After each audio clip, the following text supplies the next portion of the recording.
let me give you some details. We have 20 minutes.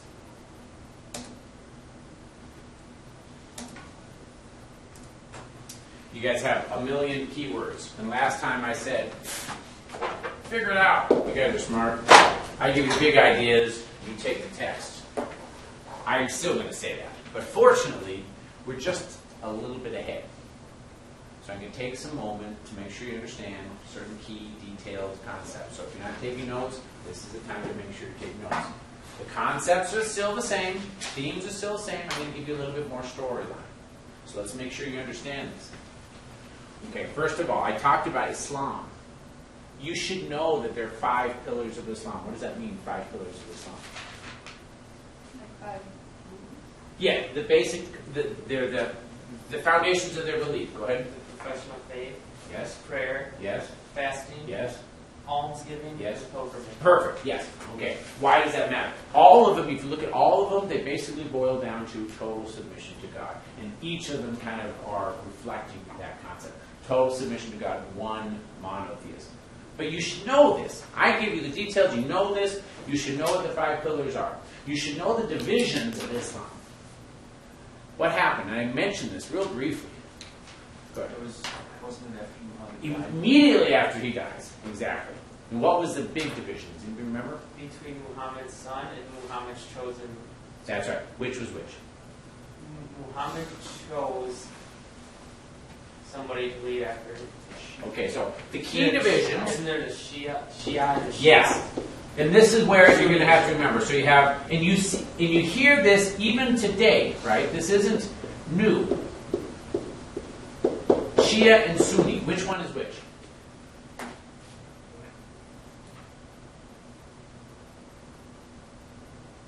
Shia is Muhammad's son. Yes. Shia, blood.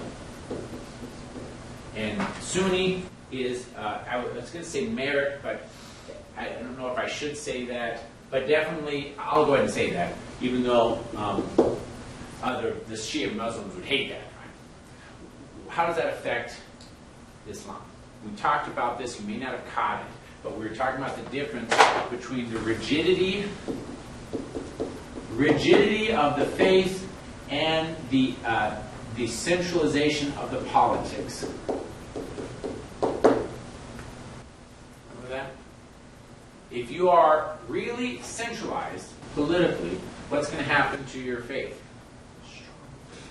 Is it? Why? This is the basis of order. Think of that. Think pacification, right? Basis of order. If we are already ordered through politics, then do we need to have a super fanatically strong religion? No, because we have the politics. But what if we are weak in our politics? Then we need to have a very strong religion. That's exactly what it is. So you can see where there's a tie. That's the reason why I talked about this. Well, which is which? Which one is going to be a little bit more particular than the other? Let me rephrase this. Which one is going to tend to be in a more politically unified region? The American. Yes, that's it. Soon. And so this is going to have tighter politics, which means that the religion, even though it's still Islam, right? But it's not as you might think fundamental. In Shia, it's usually when they are more fragmented. So think of tribalism, right? In that case, you need to have a much more rigid religion, fundamentalist. There are doctrinal differences. I don't want to get into it. The Shia believe that there is another prophet out there, not the level of Muhammad. You call the 13th Imam, that he's a leader, that he hasn't died, he's still out there. And when he comes back, then he'll kind of fix everything, and he'll get rid of all the Sunni. You can see where this could lead to some pretty big wars, right? Because if you're getting rid of all the Sunni, what does that say about you? You don't like this. That's right. Remember, Islam is a theocracy. There's no division between your faith and religion. Christianity is not. Christianity has separation of church and state, not Islam. And part of it has to do with there being no free will. So what God's will is has to be on earth just as much as on heaven. And it goes back to the origins of Islam. God's law above human law. So if God's law above human law, how could it be anything but a theocracy? That means human law must follow God's law. It has to be a theocracy. You don't have this in the West. And so that's why you can see kind of this differences. Well, if you're not following this particular brand, then you are not quite dead man walking, but kind of, right? You are not part of Islam. So this is where you can have huge wars. So you should know the difference between Shia and Sunni. What is a Sufi? It's not the same kind of extreme. We don't say 1, 2, 3, 4 on either sides. Did anybody happen to know what the Sufi are? They're the mystics. They're in all over. There's no particular region. They tend to be in places where they're more rural. But a mystic, where they think of kind of almost like magic is mysticism, right? So there's they have a connection between God and man. And so you can find Sufis everywhere, but they're usually individual and they're small little groups. And they have different types of practices. They're still Islamic, but they just tend to be a little bit different, usually much more peaceful. What about the Kharijites? These you guys need to know. One example of Kharijites would be the Wahhabists.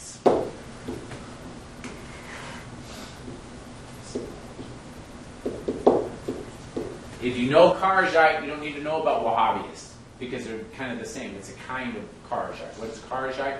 Ultra-Orthodox, ultra-rigid. These are basically your suicide bombers. Now, let's put it this way. If there is no separation between church and state, right, and you're absolutely rigid, and your rigidity is basically based on the fact that there's not a strong politics, and the Kharijites are almost always trying to impose what? On the order that they're in, the little region that they're in. Yes, strong political order. This is why it's kind of confusing to understand the Middle East. Part of it is theological, most of it is very political. Well, it's hard when they're combined. In a theocracy, how do you separate the politics from the theocracy? So if you're extremely rigid, if you're in an area that's got kind of chaotic political, then these religious extremists are going to be saying, this is the solution. You follow us, we will impose order, God's will be done. The Kharijites. These date back until the 12th, 13th, 14th century. They become significant in terms of British colonialism. Even though you remember that the British don't set up colonies in the Middle East. What are the Kharijites going to think about the British having any presence in the Middle East? Yeah, the infidels coming over. So they're the ones that are unhappy. They're the same ones that are unhappy about American presence or British presence or any of the Allied presence or any Christian presence. So if we know this, what does this say about, say, Saudi Arabia? Where do they generally fit?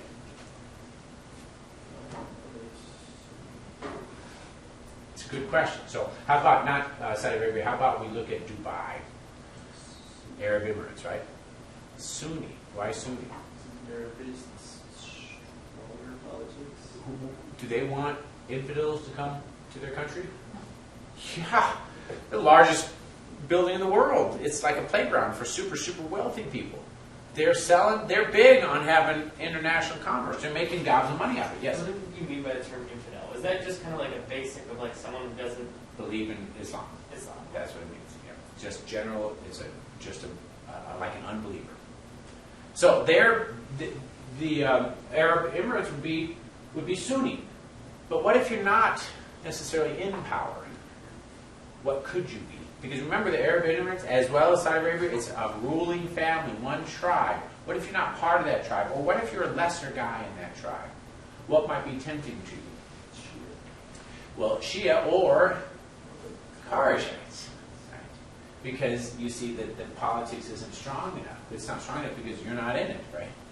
And that's where you can see the Arab Dubai might be strongly Western, but you have a couple of these people that are kind of disenfranchised, and this is their opportunity to kind of shape the system. And they could use a religious tool to do that. Well, this exists today in 2016. It also existed at the time when there was more British influence. The only difference is that today that the ruling tribes have billions of dollars because of oil. What happens pre-oil? They don't. They have hardly any resources. And so there's that natural dominance of the colonial government having influence on the locals. And the British do not want to rule sand, have no interest. What's the only reason why the British get involved with Middle East? Because they want part of the spice trade. No. They want the Suez Canal open. That's it. The only reason why England got there at all was that Napoleon went over and took over England in 1790. And so who's fighting Napoleon? England. And what does England not want to control that region? Doesn't want it in France. Kick out Napoleon. And so England's got a hold over this region. Not as a governor, not as a colony, but just because they don't want France there, and then eventually they're not going to want Russia there, because Russia here on the Black Sea would love to also dominate this area. So it really has nothing to do with oil. There's no oil there in the 1890s, 1900, 1920. It has to do with strategic concern. They could care less about the resources because there's nothing there. They're not going to make any money there. And not only they, because England, remember, they're not making the money in the colonies. It's these private firms. The private firms aren't making any money. India, they make money. Asia, they make money because they've got lots of trade. Middle East, hardly anything. But it's not for money that gets them to go there. Make sense? Okay. You guys understand religious divisions? Ottoman, okay, let's make sure I use these terms. I don't know if you got this. Ottoman basically is modern Turkey. At one time, they took over Greece. Today, I don't know if you know this, but the Turks and the Greeks don't get along. Why? It's a really easy answer. Because at one time, they took over Greece. So the Greeks still hate the Turks for having taken them over. Now, in the 20th century, this Ottoman Empire is going to be pushed back because it just cannot compete with modern technology of Europe. Greece will open up. Russia will be pushing in. Austria will be pushing in. Why does it matter to us that the Ottomans are going to lose some of this power? That means that you're going to have a power vacuum there. Why is this a big deal in 1914? That's how World War I starts. Russia wants to own this. The Ottomans don't, the Austrians want to own this. They don't want the Russians. The Ottomans don't want the Russians. They don't really want the Austrians. That's why this is a big deal. But prior, in 1450, they own it. They're slowly going to be pushed back. That's the Ottomans. They also have Egypt, but they're going to lose that control as well. They also have North Africa. They're going to lose that control. The Muslims are going to be pushed out of Spain.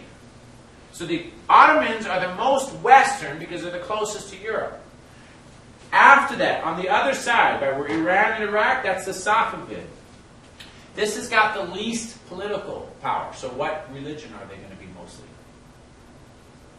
Shia. Ottomans will be Sunni. Safavid, Shia. What about Khanates? The Khanates are the ones that are in India.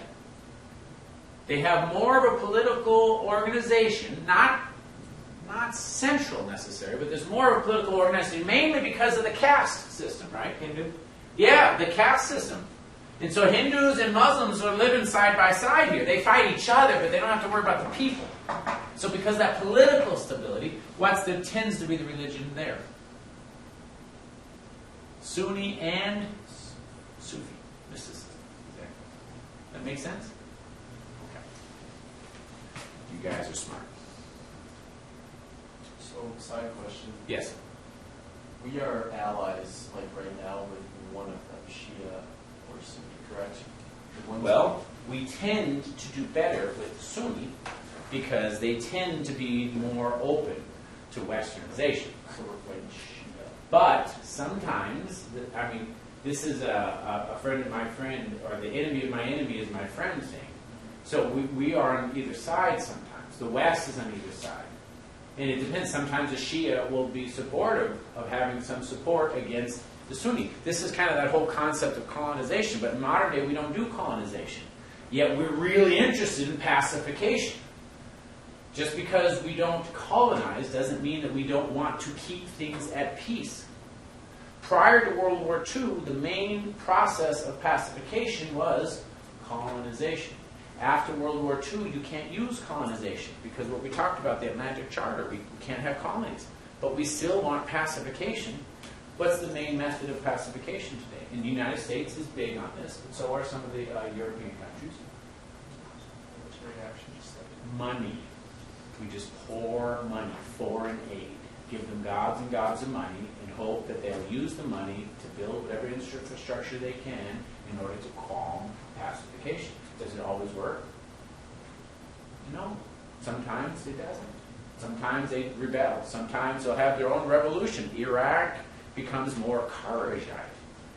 Iran is more of a Kharijite than Sunni or Shiite. They're more on the extreme side, right? Yet we were helping them because we wanted pacification. Well, now, of course, we can't. When they overthrew the government, prior to the revolution in '79, the Iranian government was mostly kind of pro-Western. Then they got thrown out.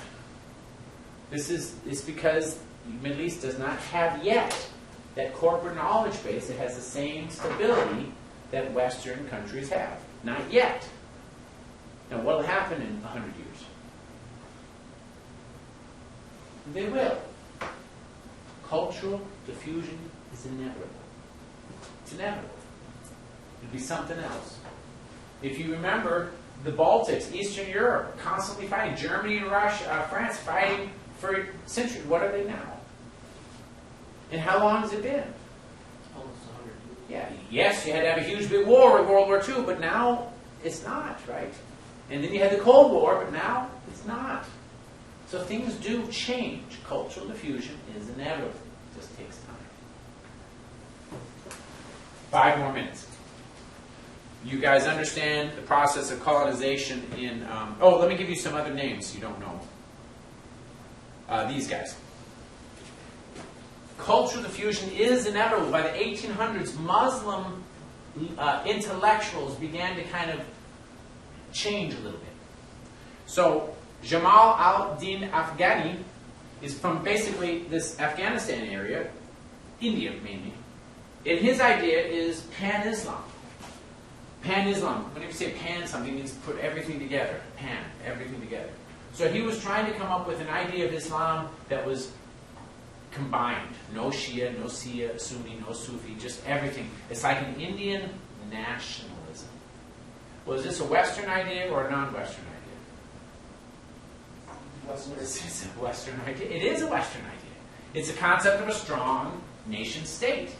Didn't succeed, but what you can see is clearly it's an influenced by the West. Muhammad Abduh, he was trying to argue that the Quran has no problem with science. And so Muslims should embrace science, scientific technology. Is this a Western idea or a non-Western idea? It's totally Western.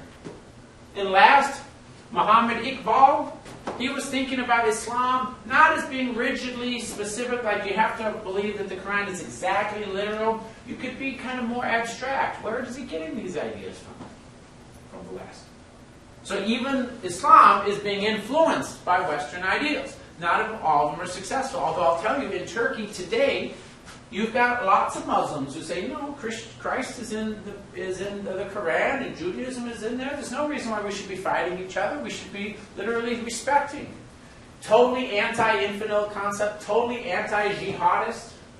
That's why you have lots of Muslims who look at some of the crazy terrorists and they're totally embarrassed by it because they said, that's not us. And yet the terrorist folks are going to say, no, this is us. And you guys are all not part of it. But the Western influence changes. Cultural diffusion is inevitable. Last minute here. Let me give you another similar thing with India. I told you Hinduism, caste system. I talked about this. Let me really talk about, and I told you about the animal grease and the bullets revolt in 1857. This one, Ram Mohan Roy. If you've ever studied Hinduism back when you were in high school, comparative world religion, almost always they'll talk about the three main gods. And they'll talk about reincarnation and this idea of going into the global order. This is not Hinduism. Never has been Hinduism. This is the byproduct of Ram Mohan Roy. If you look at that, late 1700s, early 1800s. He went to Oxford. He's Indian. He went to Oxford. He gets people explaining what is Hinduism and how can you explain animism to someone who doesn't get it. How can you explain polytheism? Not polytheism like big gods, but polytheism like you really believe the gods are everywhere.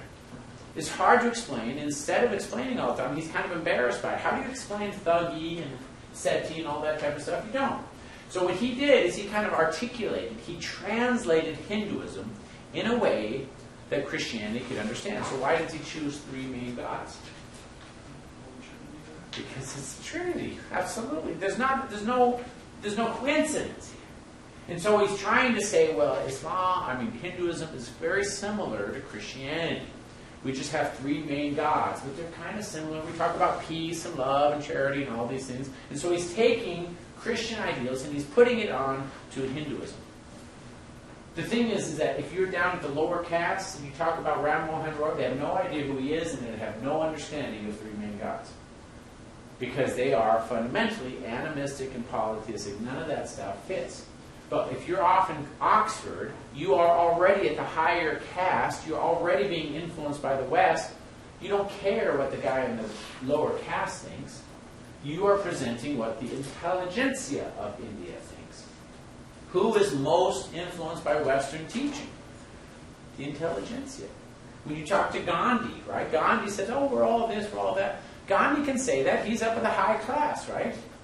He's not going to be talking about Hinduism as the lowest caste is going to be talking about it. Because he is heavily influenced by Western ideology. Cultural diffusion is inevitable. It doesn't mean, though, that you get rid of your cultural identity. It doesn't mean that you get rid of your cultural identity. So whether you're in the Middle East, or whether you're in India, or whether you're off in one of these Asian spots, you're going to continue to be your own culture, but you will change and be influenced by this modern Western ideology.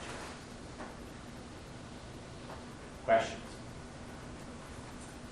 Comments? Words of wisdom? Okay, that's good. We'll talk about the exam on Tuesday, and by that, Wednesday, by that time I'll actually have recorded all your stuff and given all that.